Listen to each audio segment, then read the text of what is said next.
Chris, I've got two questions actually. The first one's short. Please identify yourself. I'm Cheryl, and I'm the Executive Director of Lien Philanthropic Ventures. My first question is directed to me. What does Gawat Lingga mean? So that's the easy question. The longer question directed to all three in the panel is, what has been the greatest challenge for you, just one, in setting up your cause, and how have you overcome that challenge?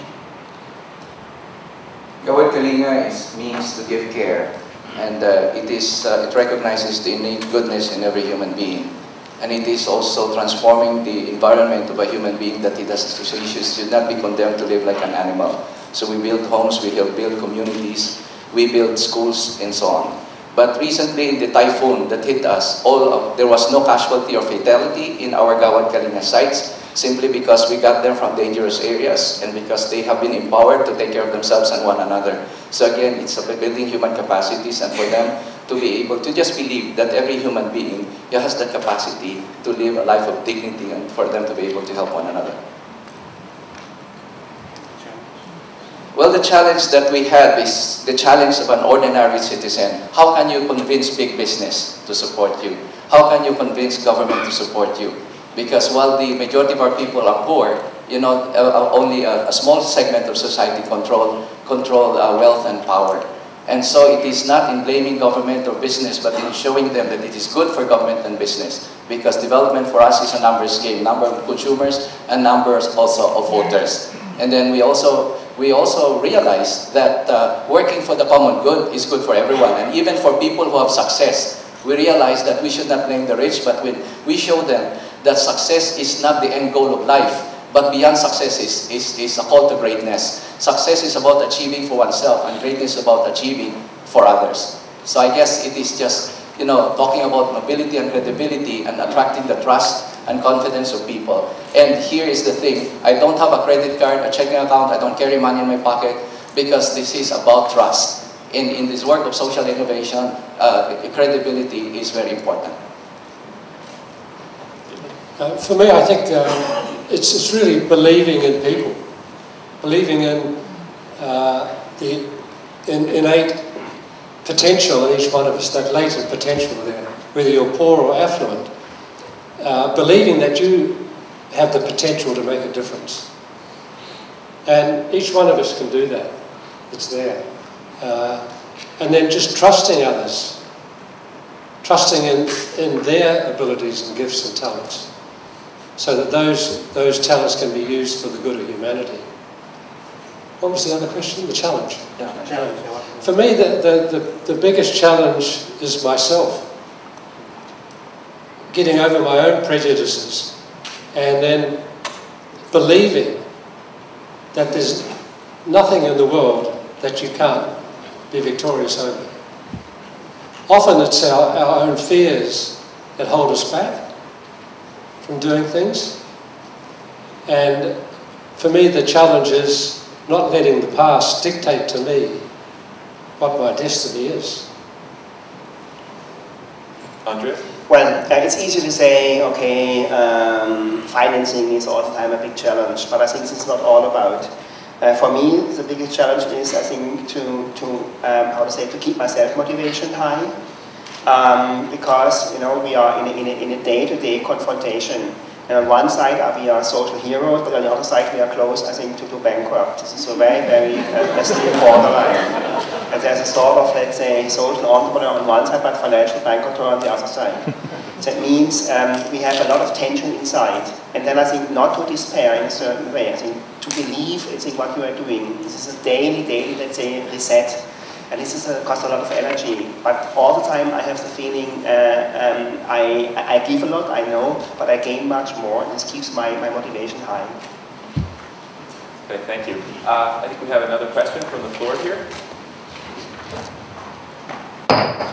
I'm KK from Hong Kong. I'm a retired person, and I have found the Hong Kong Social Entrepreneurship Forum, and I'm doing all sorts of things for social entrepreneurship in Hong Kong. But my biggest central concern is young people. I like young people. I'd like to ask the panel, what could we do to encourage and inspire more young people becoming outlaws? Becoming outlaws. Yeah, well, from my perspective, we just launched a wonderful program here at Lien Polytechnic. We started the Dialogue in the Dark exhibition, and the entire exhibition is managed by students. That means they take care of the blind colleagues, and this will definitely impact them for their entire life. So I think the idea, to bring, let's say, social business, social entrepreneurship to the universities, to the business schools, for instance, or maybe even to schools, this can help a lot, I think, to influence young people and to bring them on the way to be outlaws. Well, the video that I showed was young people, and we're getting 1,000 from Singapore this year. But many of the universities in our country and abroad have volunteered simply because they see clearly that we're building a better world, and this is about their future, and it's something that we can build with them. And so it is respecting their ideas, and also, the young people have passion and energy, and they have less baggage. Their hearts are less polluted, and their minds are less corrupted. So it's very easy to really fire them up. And so in our organization, I'm surrounded by young people, and I'm surrounded by people who are smarter than I am. We have to surround ourselves also with credible people that young people respect. But at the same time, make it exciting for them. And so, make it an adventure, just like, that they are really people who can make a difference in the world at such an early age, because young people love adventure. I think we need to, first of all, realize that not everybody is a social innovator or a social entrepreneur.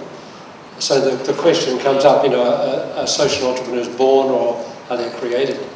So in terms of people being outlaws, I think we have to decide, whether that's part of your DNA or not. And it's important that some of us realise that our role is to stay in the marketplace, not to escape and get involved in the social sector. We have a tremendous value in being part of the corporate arena and a corporate citizen and creating wealth that can be used for the good of humanity. Okay, thank you. Now, I've noticed we've had a few questions from this side of the floor. We haven't had any here yet, and I'm afraid the building's actually going to tilt if we're not careful. I happen to know, because I was sitting on this side of the room earlier, that our ducks were beautiful. We produce an extremely beautiful duck. So I know there's a lot of creative energy on this side. So we have a question. Okay. Hi. First of all, I'm glad there are steps here, because I wouldn't have reached the microphone otherwise. Social capitalism, I think, was mentioned, and creative capitalism. I think the fantastic thing about that is that it's created a conversation in the corporate arena of how do we create that win-win situation. I guess my question, possibly to David or the rest of the panel, is how do you make that not just actionable, but sustainable, both for the organization and the private individual as well? Thank you. It's a wonderful question, and if you identify yourself, it will be perfect. Sorry, my name is Margie Ong, and I'm here representing Partners for Progress. It's just a group of private individuals that are trying to use technology to make a difference in the social arena. Thank you. I think that the great thing about capitalism is that its real value is in the potential to leverage and release other resources. So it doesn't have to be our resources or our capital that we use. And what I frequently do is engage with commerce and access commercial funds. And sure, there's a cost to using commercial funds, even for the social sector. But there are ways of designing programs that address a social problem, are financially sustainable using commercial finance. There are ways to do that.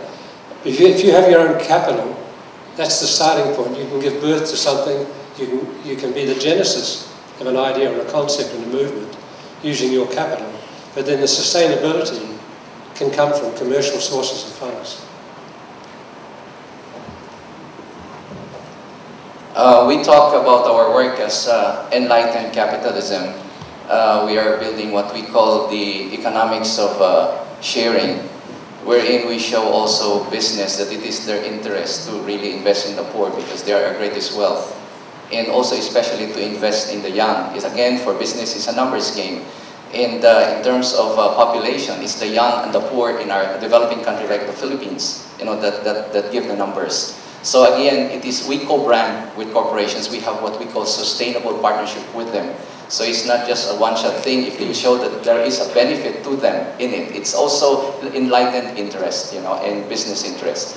And so, but our thrust right now is in the second phase of our work after social justice. Is really now to create new business models. So we work with universities and we work also with corporations because we're now stepping up also their own partnership with us. It started with houses for land, and now we have our food sufficiency program where even the Singtel group have sponsored 35 farms in our sites in the country. So again, it's just showing them that there is a goal to this, and that is for really reducing poverty, which will also expand the base of consumers for business in the future.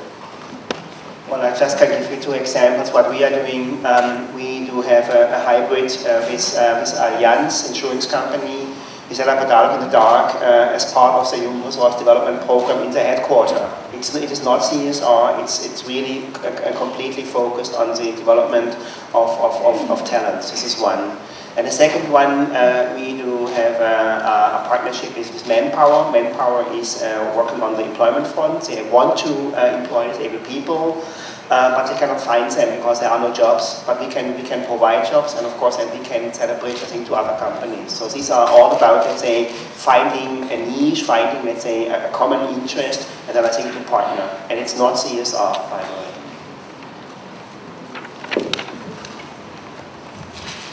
My name is Watanan Petersik, and I'm a former reformed banker, I guess, and I'm getting a little bit involved in the social sector with Ashoka. My question is a bit of follow-on on the previous question, that is, in terms of cooperation between business and social entrepreneurs or social entrepreneur organizations, could you give us perhaps each 2 or 3 best practices and worst practices of business interacting with social entrepreneurs? Well, I think both sides have to move. This is first. I think there's a lot of things are ongoing in the social investment, let's say, sector, and venture philanthropy is quite in common. But on the other side, I think there are only a few real deals which are which can be scaled up out of the social business. That means I think there is both sides learning is important. This is one. And secondly, I think we are human beings, I think it's not about a deal, it's about a common good. And this has to be, the psychological effects have to be taken into consideration much more than just to make due diligences. I think if you want to work with a social entrepreneur or social innovator, the first thing you need to do is to protect them from committees. Because they need space to be innovative, to be creative. So I think you need to value that in the social entrepreneurs, to create an environment where they can come up with new and creative ideas.